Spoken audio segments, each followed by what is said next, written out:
क्या आप सोच सकते हैं, एक ऐसा जानवर जिसके सींग हर साल उगते हैं और काटे जाने के बाद फिर से उग जाते हैं, और ये सींग आम सींग नहीं बल्कि एक ऐसी चीज है जिसके लिए दुनिया भर में लाखों लोग करोड़ों खर्च करने को तैयार हैं। एक ऐसी चीज जिसे सॉफ्ट गोल्ड यानी नरम सोना कहा जाता है। आज हम बात करने जा रहे हैं एक ऐसे अरबों डॉलर इंडस्ट्री से जिसे चाइना ने मास्टर कर लिया है। ये कहानी है खूबसूरत डियर यानी हिरन की, उसके शरीर पर करोड़ों की स्किन की। कैसे चाइना ने अपने पूर्वजों की खोज को एक अंतर्राष्ट्रीय कारोबार में बदल दिया, कैसे वो हर साल इस बिजनेस से हजारों करोड़ का मुनाफा कमा रहे हैं। चलिए शुरू करते हैं इस डियर इकोनॉमी का पूरा सच जानना। ये डियर वेलवेट आखिर है क्या भला? सबसे पहले समझना जरूरी है कि डियर वेलवेट आखिर है क्या।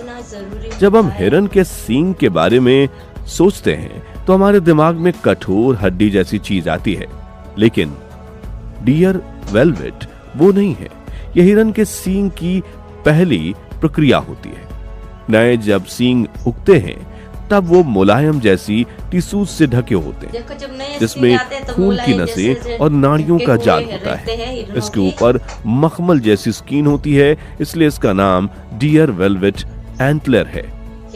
ये वेलवेट एंटलर बहुत तेजी से पैदा करता है, कुछ समय में तो रोज का 1 इंच तक। इस प्रक्रिया में इसमें जीवित रहने वाले तत्व जैसी तेजी से बढ़ने वाले हार्मोन्स, प्रोटीन्स और मिनरल्स का खजाना होता है। और चाइना की ट्रेडिशनल चाइनीज मेडिसिन के हिसाब से यही खजाना इसे अनमोल बनाता है। इसे काटने पर हिरन को दर्द न हो, उसका खास ख्याल रखा जाता है। और ये प्रोसेस तजुर्बेकार कारीगरों की निगरानी में होता है। और सबसे कमाल की बात, ये सींग हर साल फिर से कुदरती उग जाते हैं। चाइना में डियर वेलवेट का इस्तेमाल 2000 साल से ज्यादा पुराना। ट्रेडिशनल चाइनीज मेडिसिन में इसे ची यानी लाइफ फोर्स को बढ़ाने वाली एक पावरफुल औषधि माना जाता है। माना जाता है कि यह शरीर में खून की प्रक्रिया को बेहतर करता है, जोड़ों के दर्द में आराम देता है, इम्यूनिटी बूस्ट करता है और शरीर को तंदुरुस्त और शक्तियों को बढ़ाकर बेहतर करता है। इसे एक नेचुरल टॉनिक की तरह देखा जाता है जो बुढ़ापे को धीमा करता है और जवानी को बनाए रखता है। ये तो हुई पुरानी बातें, लेकिन चाइना ने सिर्फ विश्वास पर बिजनेस नहीं बनाया, उन्होंने इस पर आधुनिक रिसर्च भी की। आज साइंटिस्ट ने भी माना है कि डियर वेलवेट में IGF-1 जैसे कंपाउंड्स होते हैं जो सेल्स ग्रोथ को ठीक करने में मदद करते हैं। इसके अलावा इसमें कोलेजन, एमिनो एसिड्स और ग्लूकोजामाइन भी होता है जो जोड़ों के लिए फायदेमंद माने जाते हैं। इस तरह चाइना ने परंपरा और साइंस को जोड़कर अपने प्रोडक्ट के लिए एक सॉलिड केस बनाया, चाइना डियर फार्मिंग। तो सवाल ये उठता है कि चाइना इतनी बड़ी डिमांड पूरी कैसे करता है? क्या वो जंगलों से हिरन का शिकार करते हैं? बिल्कुल नहीं, यही उनका मास्टर स्ट्रोक है। 1950s के बाद चाइना ने समझ लिया था कि अगर इस इंडस्ट्री को सस्टेनेबल बनाना है तो शिकार से काम नहीं चलेगा। उन्होंने शुरू की इंडस्ट्रियल डियर फार्मिंग।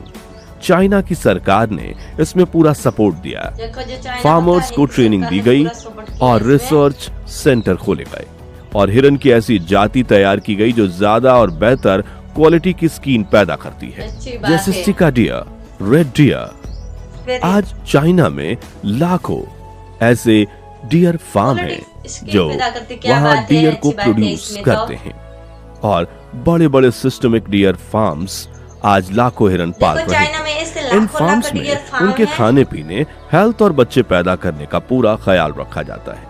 ये एक पूरी तरह से ऑर्गेनाइज्ड इंडस्ट्री है, बिल्कुल पोल्ट्री फार्मिंग या डेयरी फार्मिंग की तरह। इस सिस्टमैटिक अप्रोच की वजह से चाइना आज दुनिया का सबसे बड़ा डियर वेलवेट प्रोड्यूसर बन गया है।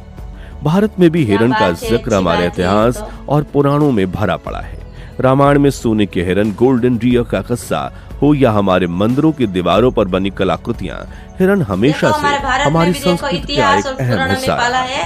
लेकिन जब बात आती है इसके कमर्शियल यूज की तो भारत का नजरिया चाइना से बिल्कुल अलग है। हमारे यहाँ आयुर्वेदा में कुछ पुराने ग्रंथों में मृगमद यानी कि मस्क डियर से मिलने वाले कस्तूरी का जिक्र मिलता है, लेकिन मॉडर्न आयुर्वेदा और इंडियन फिलॉसफी जीव हिंसा के खिलाफ है।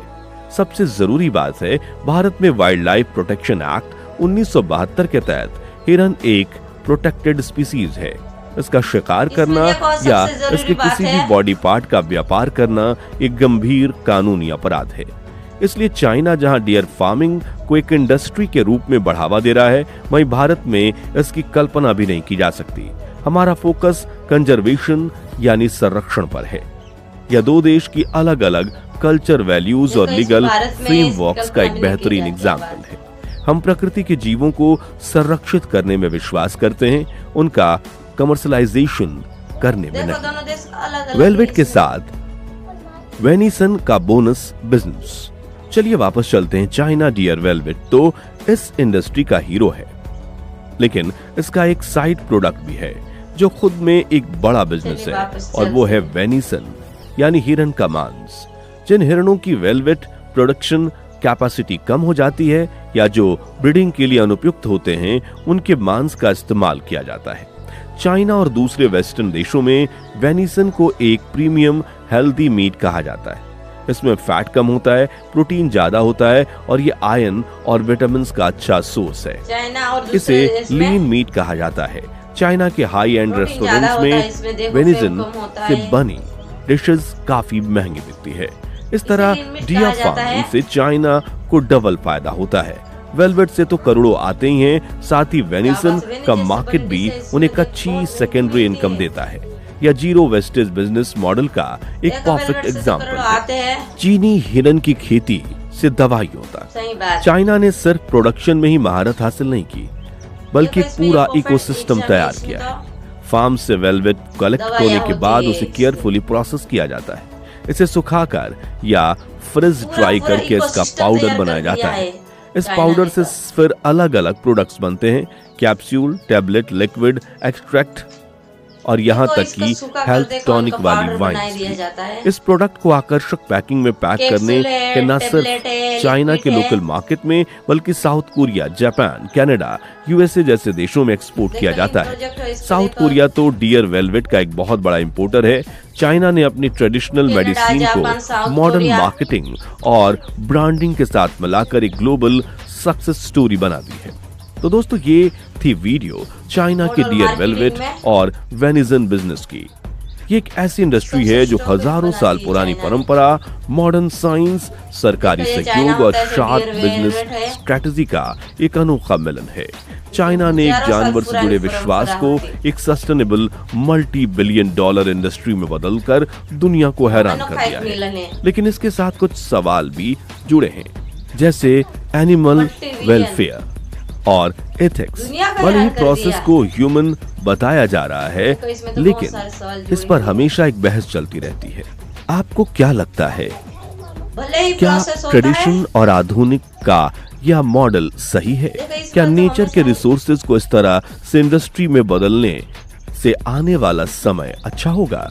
अपने विचार नीचे कमेंट्स में जरूर शेयर कीजिए। अगर आपको ये वीडियो पसंद आया हो तो इसे लाइक करें, शेयर करें और हमारे चैनल को सब्सक्राइब करना ना भूलें। मिलते हैं अगली वीडियो में एक और इंटरेस्टिंग वीडियो के साथ। धन्यवाद। हेलो दोस्तों, ये वीडियो तो भी खत्म हो चुका है। आपको ये देखो, चाइना का देखो इतनी सारे हिरने पालने का, इसमें देखो क्या क्या बनाता है। और ये वीडियो आप सभी को कैसा लगा है, ये कमेंट सेक्शन में आप राय जरूर बता सकते हैं। और हमारे चैनल को लाइक करना, शेयर करना, चैनल को सब्सक्राइब करना। नेक्स्ट वीडियो में सभी के साथ मुलाकात होगी। तभी के लिए जय हिंद, जय भारत।